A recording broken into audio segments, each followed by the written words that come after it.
Today's video is so important that I'm skipping all of the things that I usually do at the beginning and the end of videos. If you know, you know. If you don't know, then go watch one of my other videos like the one that I did yesterday. Then come back to this one. I also usually do these standing up, but as you can see, somebody wants to stay warm in this sub-freezing temperatures that we've got.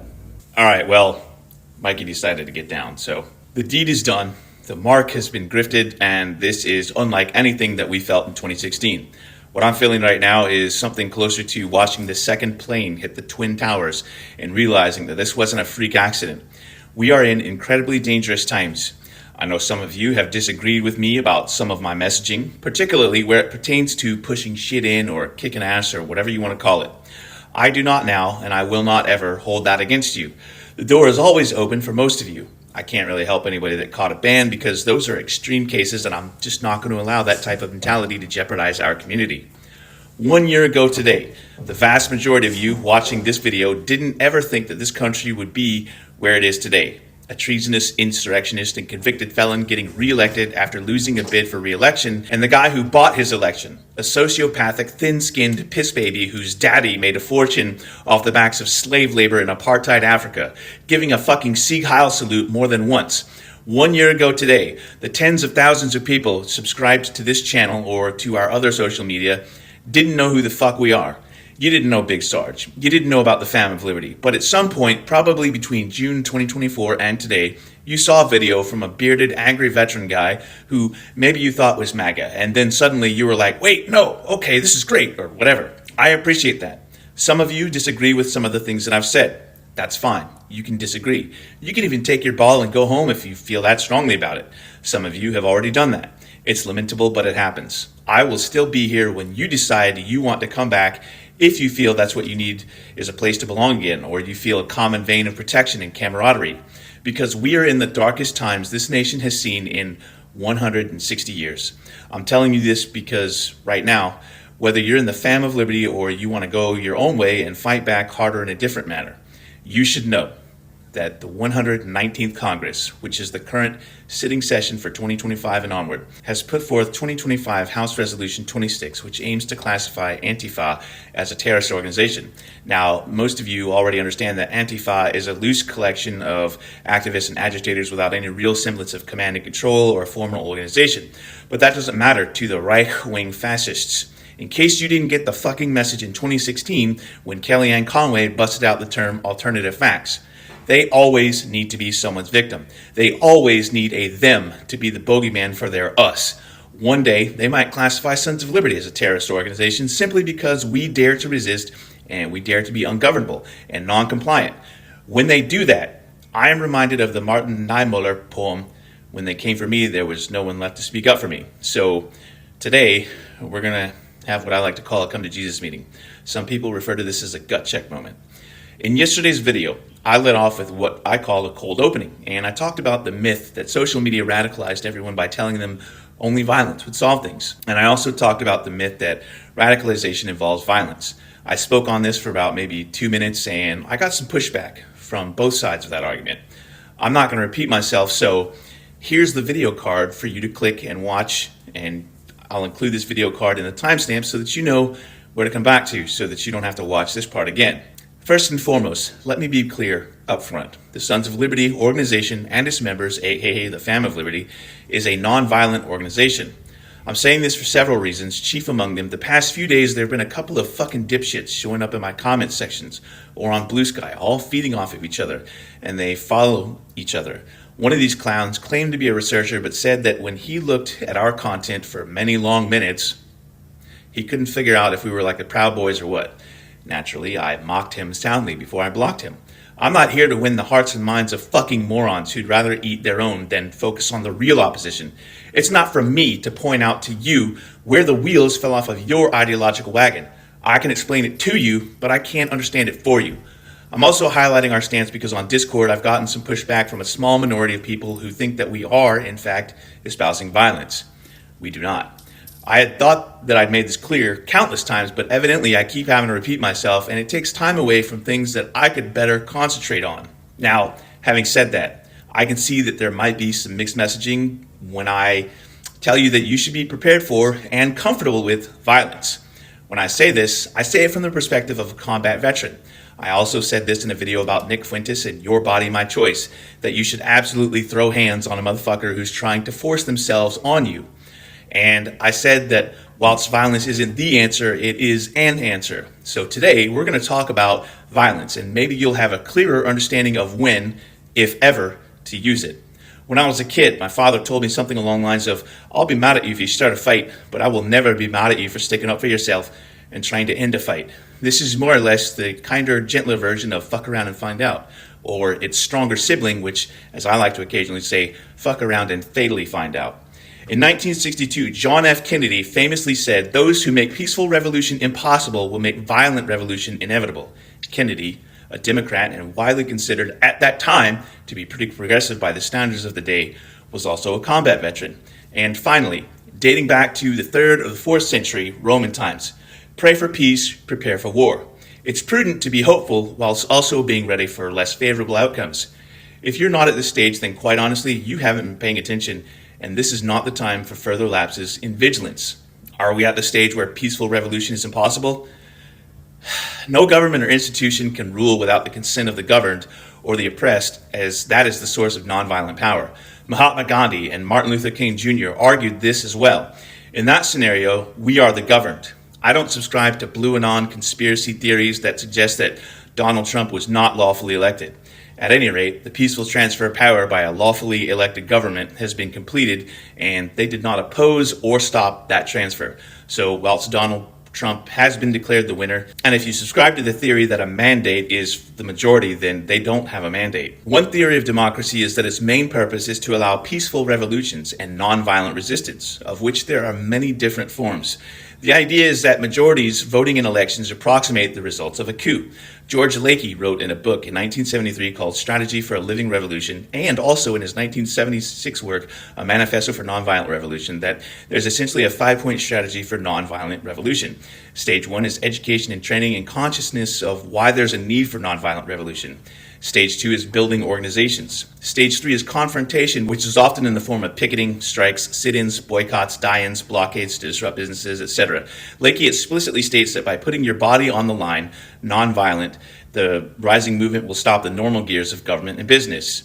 That's where I'm going to stop and focus today, because I don't think a lot of you have come to terms with the fact that putting your body on the line means that you need to be prepared for the very likely potential for someone else to arrest you or intentionally damage and harm your body, up to and including taking your life. In yesterday's video, I mentioned that some of you seem to be unaware of the physical and mental toll that the civil rights movement took on the warriors who helped fight those battles. Many of them are still alive today.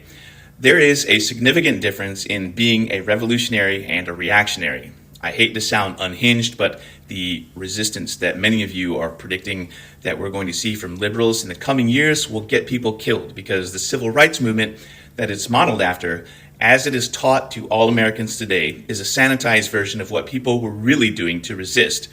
This is where we start to separate the armchair protesters and the internet slacktivists from the people who will actually do the resisting. I hate to sound callous and I hate to alienate people, but changing your fucking profile picture isn't resisting. Sitting on your couch typing "I made it to the end, Big Sarge" and "do not obey in advance" into your phone isn't a profound act of resistance. You don't stand in roads waiting to be run over. You rip up those roads. I'm not telling you this with an ulterior motive or to piss you off. It's not a signal that you should go out and kick some ass. It's not a threat. It's not anything but a desire for you to be educated about what you are potentially getting yourself into. Because like it or not, the civil rights struggle isn't dead. Black people still face racial prejudice today, but the fight for civil rights has circled back to women over 100 years after white women gained the right to vote. And the fight for civil rights is coming back around to the gay community, and the fight for civil rights and damn near the right to simply exist for our trans community.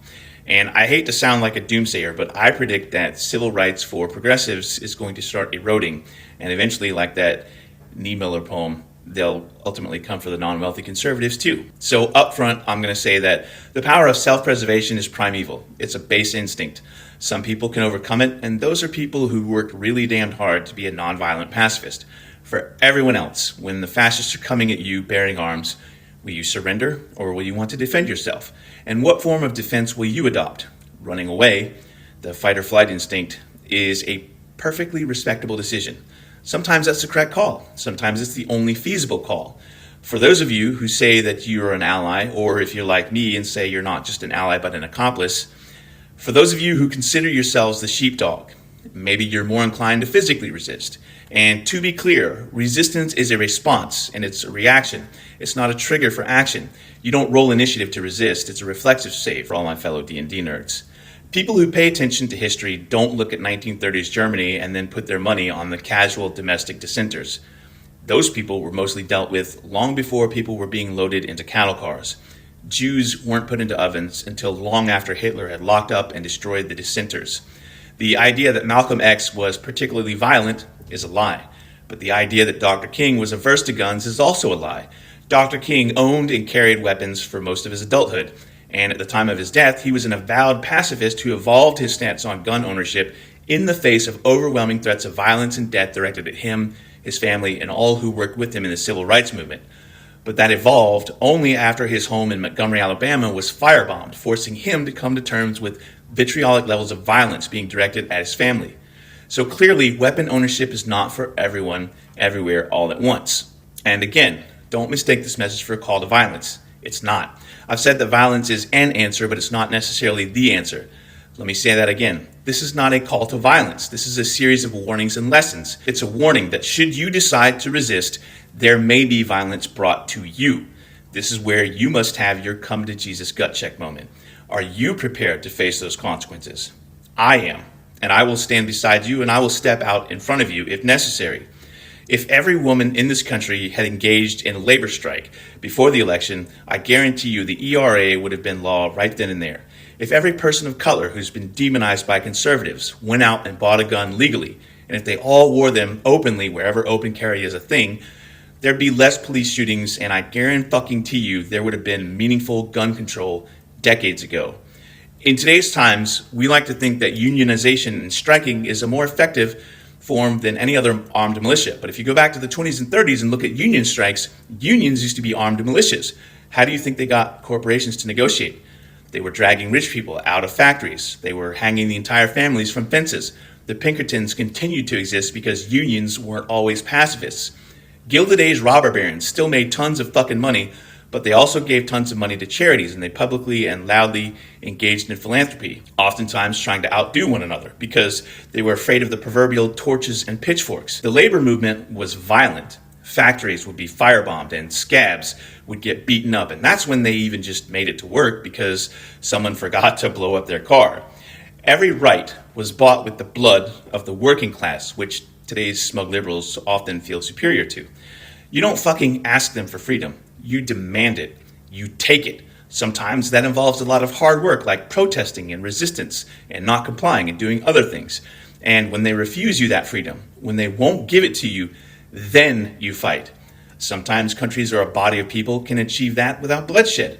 I'm not a religious man, but as God is my witness, would that every God in existence might make it so. Not to be the bastard love child of Debbie Downer and Negative Nancy, but every major movement in the history of our country that was able to bring change was violent. You know who else claimed a divine mandate to rule? Monarchs. Remember the American Revolution that we fought against a superpower to get away from the monarch tyrant? Violence was the answer because a Declaration of Independence didn't do the job thoroughly enough. The Whiskey Rebellion is probably a bad example because it was farmers protesting a levied whiskey tax handed down by the new American government, and the government used a militia to crush that rebellion. But ultimately, most charges against the rebels were dropped due to a lack of evidence, and those convicted received pardons. The War of 1812 was fought because British ships would interdict American ships and forcibly press gang or impress American sailors into service with the Royal Navy. The American Civil War resulted in the death of most forms of slavery. Sadly, we didn't punish the traitors and we didn't push the issue hard enough, so we still have slavery through the use of prison labor, and I'll talk more about that during Black History Month, and I'll talk more about the Civil War during Confederate Heritage Month in April. In the 20th century, we had the Columbine Mine Massacre, the West Virginia Coal Wars, and the Battle of Orgreave. There was the Ludlow Massacre and the infamous Battle of Blair Mountain. Coal miners and tradesmen and other blue-collar workers fought back against corporations and their private armies and, in many cases, law enforcement and the National Guard. Big Sarge is a metalhead. Some of you know that I play a variety of musical instruments, and I've played in hard rock and bands. One of my favorite bands is Fear Factory. Fear Factory has a song called Timelessness from their album Obsolete. I can't play it in this video because of copyright rules, and I already get shit from YouTube for the channel content and comments. The song itself is pretty bleak, and I think that it encapsulates what some of us are feeling. I felt darkness closing in on me, dark night of my soul. But that's not the message that the song has that I want you to take to heart. The song also has a sample, and it leads off with a 1964 speech by Mario Savio that goes in part, "There is a time when the operation of the machine becomes so odious, makes you so sick at heart that you can't take part. You can't even passively take part. And you've got to put your bodies upon the gears and upon the wheels, upon the levers, upon all of the apparatus, and you've got to make it stop. And you've got to indicate to the people who run it, to the people who own it, that unless you're free, the machine will be prevented from working at all. I say to you, fam of liberty, there is a place for you in this family, regardless of what role you think you can fill. Whether you're like me, comfortable with violence, or you're like other people who are not and should not be comfortable. Whether you are a follower or a leader, whether you're a warrior, a statesman, a helper, a civilian, a crafter, or just someone who needs help, whether you just want to be safe or you want to keep others safe, we're not an army. We're a resistance movement. There are many ways to service the movement, but every person is integral. I'm going to leave you with some final thoughts, like Jerry Springer. We are not entitled to a good country. We only get one if we make it. We get the elected officials that we deserve. We can have a republic if we can keep it. Big Sarge, out here. And now it's time for the Throatpunch!